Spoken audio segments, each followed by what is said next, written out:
ಸರ್ಕಾರ ಶಾಲಾ ಕಾಲೇಜುಗಳಲ್ಲಿ ಹಿಜಾಬ್ ಧರಿಸಲು ಅವಕಾಶ ನೀಡಿರುವುದನ್ನು ವಿರೋಧಿಸಿ ಹುಬ್ಬಳ್ಳಿಯಲ್ಲಿ ಇಂದು ಶ್ರೀರಾಮ ಸೇನೆ ಕಾರ್ಯಕರ್ತರು ಪ್ರತಿಭಟನೆ ನಡೆಸಿದ್ರು. ಆ ಕುರಿತು ಒಂದು ವರದಿ ಇಲ್ಲಿದೆ ನೋಡಿ.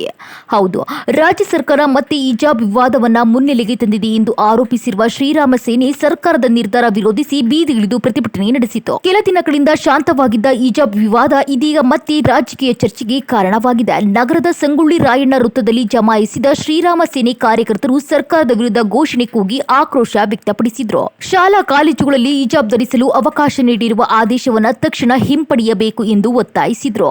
ಈ ವೇಳೆ ಮಾತನಾಡಿದ ಶ್ರೀರಾಮ ಸೇನೆ ರಾಷ್ಟ್ರೀಯ ಅಧ್ಯಕ್ಷ ಪ್ರಮೋದ್ ಮುತಾಲಿಕ್, ಶಾಲಾ ಕಾಲೇಜುಗಳಲ್ಲಿ ಸಮವಸ್ತ್ರ ನಿಯಮ ಕಡ್ಡಾಯವಾಗಬೇಕು. ಹಿಜಾಬ್ಗೆ ಅವಕಾಶ ನೀಡುವುದನ್ನು ಶಿಕ್ಷಣ ಸಂಸ್ಥೆಗಳಲ್ಲಿ ಧಾರ್ಮಿಕ ಭೇದ ಸೃಷ್ಟಿಸುವ ಸಾಧ್ಯತೆ ಇದೆ ಎಂದು ಆರೋಪಿಸಿದ್ರು. ಅಲ್ಲದೆ ವಿದ್ಯಾರ್ಥಿಗಳು ಕೇಸರಿ ಶಾಲು ಧರಿಸುವಂತೆ ಕರೆ ನೀಡಿದ್ರು. ಇನ್ನು ಪ್ರತಿಭಟನೆ ವೇಳೆ ಕಾರ್ಯಕರ್ತರು ರಾಜ್ಯ ಸರ್ಕಾರದ ವಿರುದ್ಧ ತೀವ್ರ ಆಕ್ರೋಶ ವ್ಯಕ್ತಪಡಿಸಿದ್ರು. ಸರ್ಕಾರ ಮುಸ್ಲಿಂ ಸಮುದಾಯವನ್ನ ಓಲೈಸುವ ಉದ್ದೇಶದಿಂದಲೇ ಹಿಜಾಬ್ಗೆ ಅನುಮತಿ ನೀಡಿದೆ ಎಂದು ಆರೋಪಿಸಿದ್ರು. ಈ ವೇಳೆ ರಾಣಿ ಚಂದಾವಾರಿ ಮಾತನಾಡಿ, ಹಿಂದೂ ಸಮುದಾಯವನ್ನ ಕಡೆಗಣಿಸಲಾಗುತ್ತಿದೆ ಎಂದು ಕಿಡಿಕಾರಿದ್ರು. ಹಿಂದಿನ ಸರ್ಕಾರದ ಅವಧಿಯಲ್ಲಿ ಹಿಜಾಬ್ ಮೇಲಿದ್ದ ನಿಷೇಧವನ್ನ ಈಗ ತೆರವುಗೊಳಿಸುವುದು ಮತ ಬ್ಯಾಂಕ್ ರಾಜಕಾರಣದ ಭಾಗ ಎಂದು ಆರೋಪಿಸಿದ್ರು.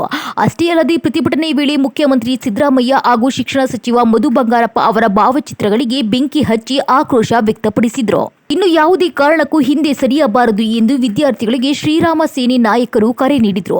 ಹಿಜಾಬ್ ಆದೇಶದ ವಿರುದ್ಧ ಕಾನೂನು ಹೋರಾಟಕ್ಕೂ ಸಜ್ಜಾಗುವುದು ಹೇಳಿದ್ದಾರೆ. ಒಟ್ನಲ್ಲಿ ರಾಜ್ಯ ಸರ್ಕಾರದ ಹಿಜಾಬ್ ಅನುಮತಿ ನಿರ್ಧಾರ ಇದೀಗ ಮತ್ತೆ ರಾಜ್ಯ ರಾಜಕೀಯದಲ್ಲಿ ಚರ್ಚೆಗೆ ಕಾರಣವಾಗಿದ್ದು, ಪರ ವಿರೋಧ ವಾದಗಳು ತೀವ್ರಗೊಳ್ಳುವ ಸಾಧ್ಯತೆ ಇದೆ. ರದ್ದು ಮಾಡಿ ಹಿಜಾಬ್ಗೆ ಅವಕಾಶವನ್ನು ಕೊಟ್ಟು ಶಿವದಾರ, ಜನಿವಾರ, ರುದ್ರಾಕ್ಷಿ ಇದನ್ನ ಧರಿಸಬಹುದು, ಹಿಜಾಬ್ ಧರಿಸಬಹುದು. ಅದರ ಜೊತೆಗೆ ಇದನ್ನು ಹೇಳಿದ್ದಾರೆ. ನಾನು ಕಾಂಗ್ರೆಸ್ ಸರ್ಕಾರಕ್ಕೆ ಮತ್ತು ಮಧು ಬಂಗಾರಪ್ಪನವರು ಕೇಳ್ತೀನಿ, ಶಿವದಾರ, ರುದ್ರಾಕ್ಷಿ ಮತ್ತು ಜನಿವಾರ ಒಳಗಡೆ ಇರುತ್ತೆ, ಹೊರಗಡೆ ಕಾಣುವುದಿಲ್ಲ. ಅದನ್ನು ನೀವೇನ್ ಹೇಳೋದು? ಅದನ್ನು ಸಾಂಪ್ರದಾಯಿಕವಾಗಿ ಸಾವಿರಾರು ವರ್ಷದಿಂದ ಇಲ್ಲಿ ಹಾಕೊಂಡು ಬಂದಿದ್ದಾರೆ.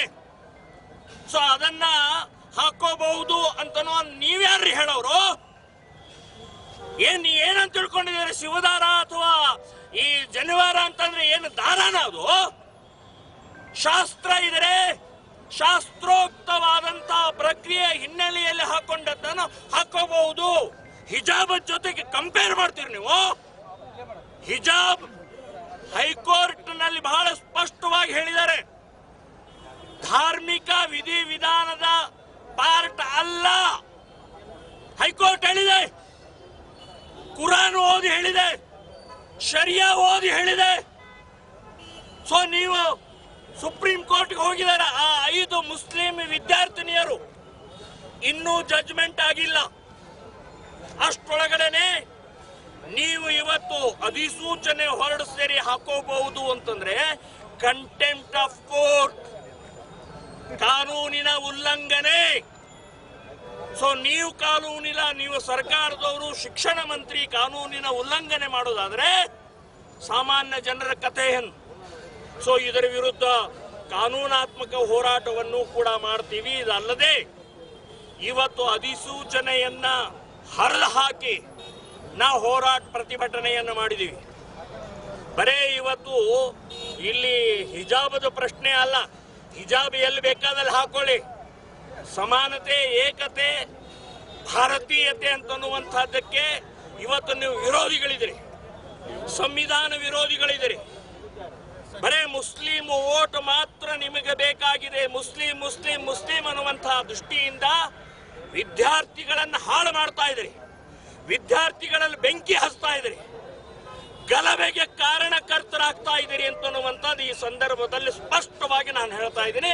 ಇದನ್ನ ಇಡೀ ರಾಜ್ಯಾದ್ಯಂತ ನಾವು ವಿರೋಧವನ್ನು ಮಾಡ್ತಾ ಇದ್ದೀವಿ.